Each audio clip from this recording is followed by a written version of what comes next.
All issues discussed on the following podcast are specifically relevant to Memphis and unincorporated Shelby County, including Arlington, Germantown, Lakeland, and Millington. Other jurisdictions, including Bartlett and Collierville, may have policies and procedures which differ from those discussed here. Check with your local building department to determine their requirements. Now, please join us for the Building Beat.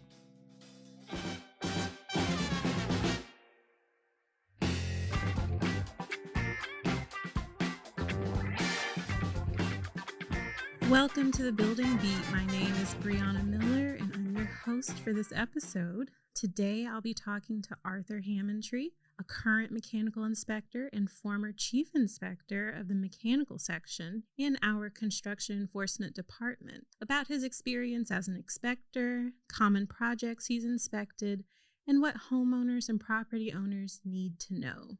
Thank you for joining us, Arthur. Thank you, ma'am. So tell us a little bit about yourself. Yes, ma'am. Well, my name is Arthur Hammontree. I began working in the mechanical field in 1985, and mostly I did commercial work, ductwork and piping. We did work on the occasional house, but that's what we did then. And in 2004, Ted Ilsley gave me the opportunity to come to work at Code Enforcement as a mechanical plans examiner. And I worked there for a good while till about 2015, and I went to the building department where I was a building inspector. I didn't work there that long. It was about close to 4 years. I went back to plans as a senior plans examiner. And then I had the opportunity to become the chief of the mechanical department. I did that late in 2018 is when I went over there. I worked there for a few years and had this bright idea to go do something different, and that didn't work out. So luckily they gave me a job back, and here I am again. Wonderful. I think everyone's glad to have you back. Well, thank you, ma'am. All right. So where is the mechanical section located for those of us who don't know? We're in the green roofed building that's at the corner of Farm Road and Mullins Station. It's 6465 Mullins Station.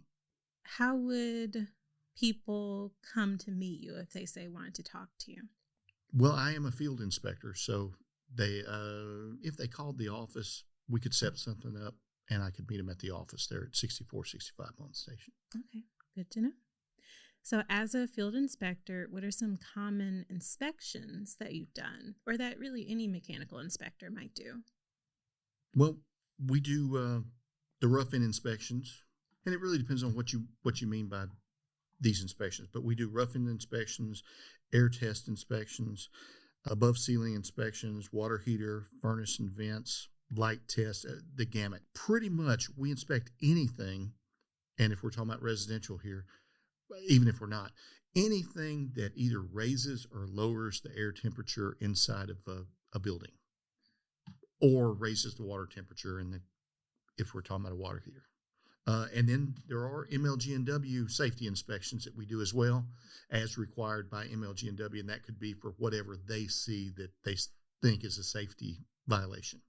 Okay. Or hazard. With those types of, let's say the safety inspection, is that something that we would, as a home buyer or a renter, be able to apply for ourselves? Or would someone else have to do that for us? No, ma'am.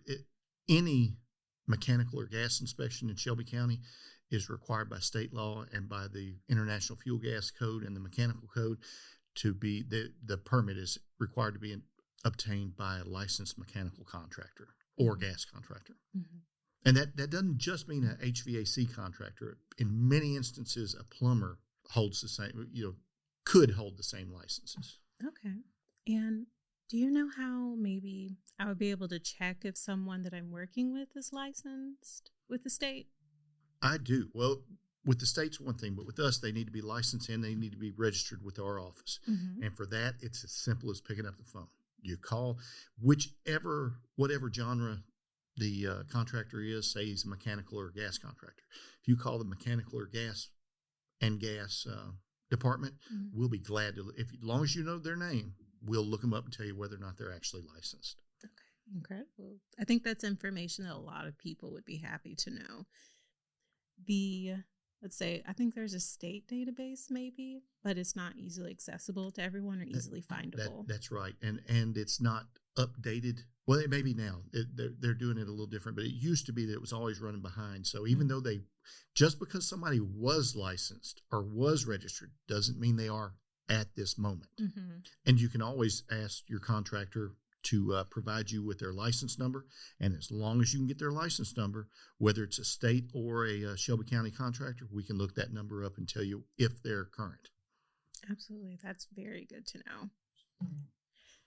So with these kinds of different projects, different types of inspections, why is it important to have those inspections done? For public safety, for your safety, for whomever we're talking about safety. Everything we do is for that reason.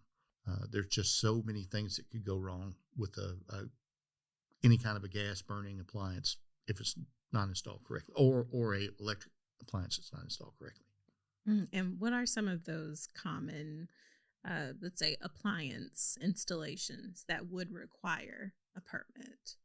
Well, it's pretty much anything that will raise or lower the air temperature in your home or a building that's not a portable device.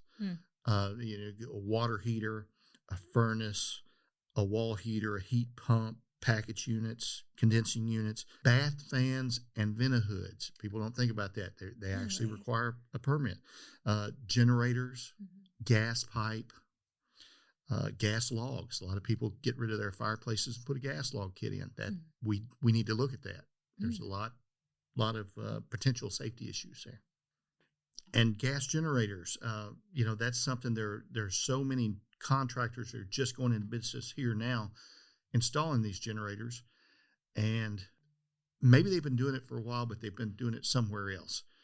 And we actually go strictly by the manufacturer's installation instructions and the code. We see a lot of them put in that would work, but they're really not. They're not installed per the manufacturer's installation instructions. They're not what we would consider to be a safe installation. And that is something that there's just so much of that going on right at this moment. That's the hot new thing. Everybody's got to have a whole house generator, and if they're installed correctly, they're great. If they're not, they could be a problem. They could be hazardous. And everything really comes back to safety. Yes, ma'am. Whether it's residential. That's the whole purpose for us being here. Absolutely. Is to make sure that your installation is safe and done right. Mm-hmm. And that's whether it's residential or commercial. Yes, ma'am. Very much so. And we don't make any money off this. This isn't for our profit. This is for public safety that we do these inspections. Mm-hmm. So when it comes to, you have different types of projects, different types of appliances that you'll need to inspect based on their installation. Are there any real differences between maybe inspections for commercial projects versus residential projects? Yes, ma'am, there definitely are. Either way, the public safety is what we're looking for. But obviously, in a big commercial, let's just say a big commercial kitchen, we have so many more things we're looking at there because this is an assembly occupancy. There are a lot of people in here. A fire in a place like that could go really badly. So we're really careful about the grease duct, the vent hoods, the cooking equipment.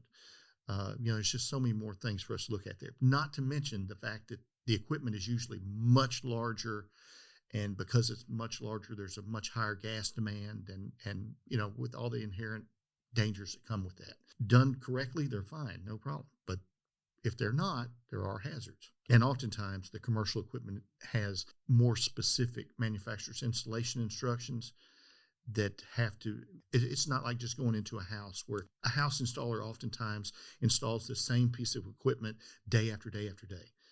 Where with the commercial, they may have never put this piece of equipment in before. So it's really important for us to read the installation instructions because they might not have. Right. So, and do you probably, maybe on more than one occasion, have had to read the instructions on the site when you're doing the inspection? Yes, ma'am. Yeah, more than once a week, to be sure, if not more often than that. Yeah. Just in case some of our listeners aren't aware of maybe the permit application process, I'll give a little briefer before I ask this question. Let's say at the very beginning, you find a licensed contractor to do the job that you need done. The next thing, there's a permit filed, whether in person or online or the Develop 901 Citizen Portal. The more Right, because we have that now, and that is a big step we did. Almost 4 years ago. Yeah, almost 4 years and, ago. And before that, you couldn't do one online in Shelby County. Everybody had to come in. Really? And I did not know that. And it's so much easier to do now than it used to be. Yes, ma'am. We streamlined that process. Oh, very much. For everyone. We get the permit application in, and then that means once the permit is issued and has been reviewed by the office, that the work can begin. Once the work is done, what happens next? Well, if everything goes right and everybody cooperates as they should, then we're going to do a final inspection, which in most instances, the final is the most important inspection. Until then, we just saw a piece of equipment sitting somewhere, maybe connected, maybe not connected, and the supporting materials there with it. Now we see it as it is, ready to go. So we can check the connections. We can make sure the gas vents going out of the house or the building are done correctly. Real big stuff there. Carbon monoxide is silent killer, right? Yes. Don't want that. Fire hazards from contact with combustible surfaces from the vent pipe. There's a lot that can go wrong with that. It's real important for us to get in for that. And other little things that people, most of the people listening to this know that vent pipe's hot. Don't touch it. Don't let it on something. Right. But do they know that there's a reason why the TNP piping can't go into the pan? Probably not. And there is, because it stops the TNP from working. There's so many things we look at on a final inspection that we didn't have a chance to look at until the final inspection. So even if the rough end went okay, even if an above ceiling went okay, all these things went okay, and they didn't call for a final, it's your bet's as good as mine. It could, who knows? We didn't see it. It's in my view, it's the most important inspection we do. Right. And if we don't do it, which it's one that's left off a lot of the times, people just never call for the final. It can, there can be problems with your homeowner's insurance. There's so many different ways it could result in any kind of a horrible accident, a fire, flood in the house, mold issue. I mean, there's just so many different things. The final is, you've got to call for it. If you don't call for anything else, call for a final. We'll figure it out at that point. Right. But yes, ma'am, they are very important. And when we do the final inspection, is oftentimes when we release the gas meter. So if your gas isn't on, it will never be turned on until we do either a meter set or a final inspection. And the other thing is, you hired your contractor, you paid him to do a service for you. And the last part of that service is to obtain that final inspection. That's what shows that it was installed correctly. And it's just my point of view, not everybody's, but I don't think you should pay your contractor until you have a final inspection. But that's just my point of view. But if you did that, they would get your inspections done. I mean, knowledge is power. And if anything, a lot of information that we'd like to impart to homeowners and property owners is you should feel empowered to ask your licensed contractor a question. Sure. You're paying this person, right? If you don't get the answers you want, hire somebody else. Absolutely. There's plenty of contractors in Memphis that do everything you can imagine. So, you're not stuck with one guy. Absolutely. And if anything, everything comes back to what you've been saying, safety and making sure the job is done right. Well, making sure the job is done right is what we're hoping for, but safety is what we're insisting upon. That is our whole purpose, is to make sure the public is safe from improper practices. Absolutely. So about you, Arthur, you've worked in the field and you've worked in the office. Yes, definitely different types of experiences doing that. Yes, do you have a preference for either one? Well, I like both of them Mm-hmm. for different reasons. Well, both of them for the reason that I like to help people. I get a personal sense of satisfaction from that. But when I go out in the field, I get to see the installations as they take place. I get to, and for one thing, technology never stops. So if I'm out in the field, I see things faster than I would if I was just in the office. You know, a new product, a new device, a new something, you know, just maybe something really small, but it makes the job better. Mm-hmm. And when I see them, I'm somebody that asks questions. So if I see it and I don't know what it is, I'm going to ask somebody, what is this? What does it do? And, you know, so I get a lot from that. Plus, I know a lot of these contractors. So, you know, it's a community. Mm-hmm. It's people I know. But working in the office is good, too, because a lot of the times people that don't know call our office to ask questions. Listen, call code enforcement if you have a question. We'll answer your question. We'll find an answer for you. When I say, you know, I made it sound like just public safety is our whole thing. Well, it's our big thing, but, you know, we are here to serve the people of Memphis and Shelby County. If you've got a question and it's something that we deal with, we will gladly do what we can to answer that question for you. Whether that's over the phone or in person. Either one. Yes, ma'am. Yes, ma'am. But a lot of the times when they call into the office, you know, a lot of what you do working in the office is work the telephones. So you're dealing with people, a lot of times upset people. Mm-hmm. And, you know, you try to get them off the ledge and tell them it's going to be all right. We're going to look at it. We're going to get fixed what the problem is as best we can.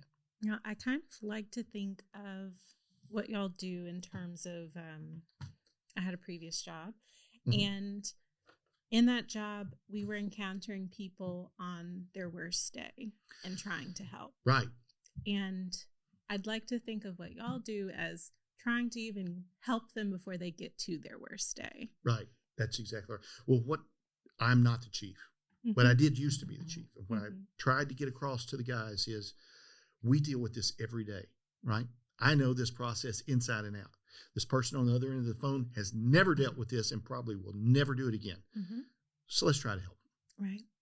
And ease their mind, because some of these people get so bent out of shape, nothing's even happened. Their contractor's never even been to their house yet. They're so upset because they've heard these horror stories from people they know.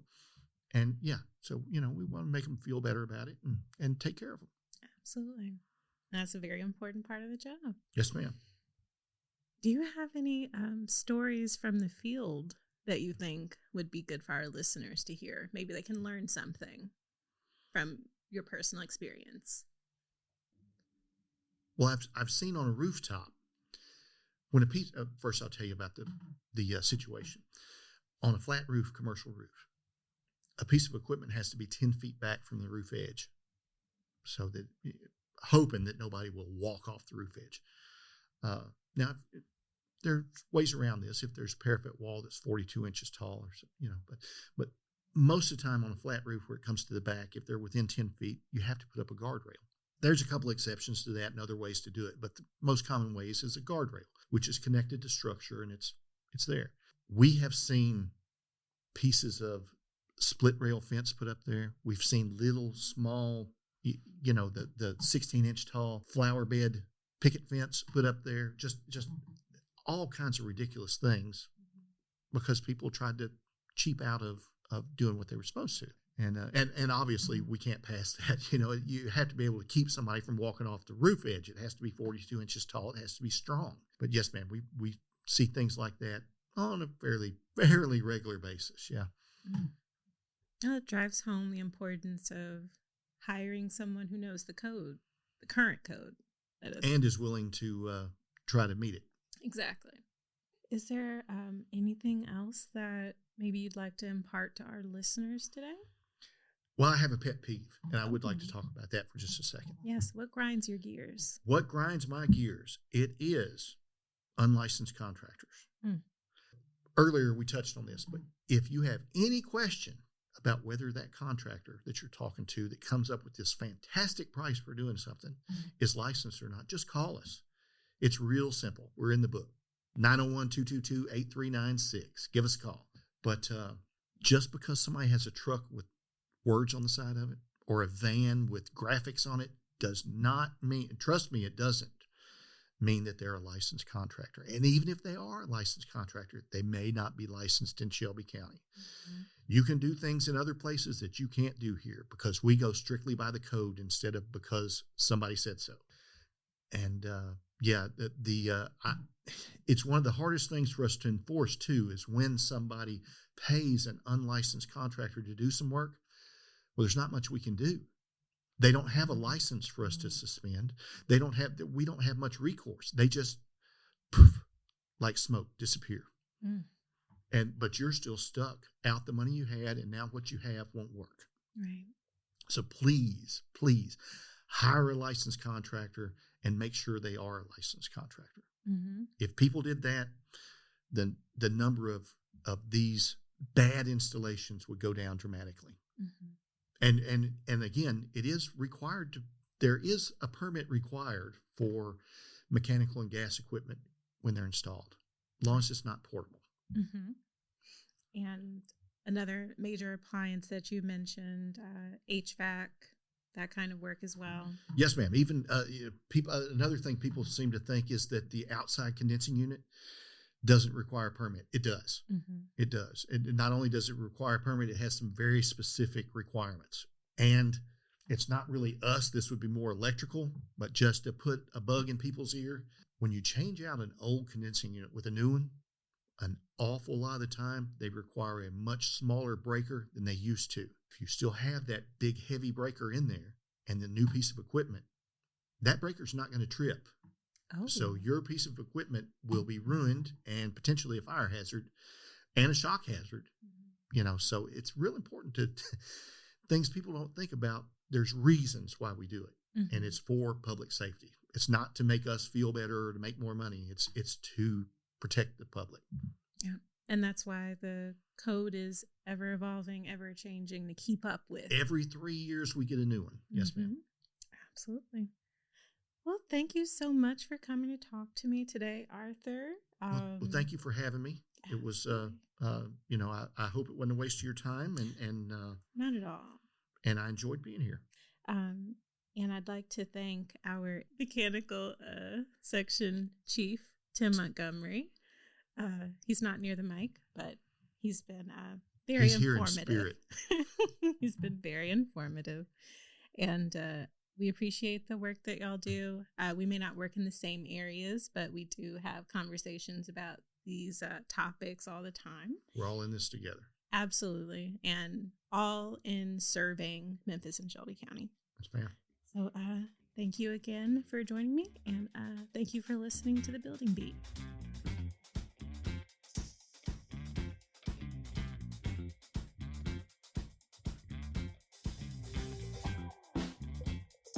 Thank you for listening to The Building Beat.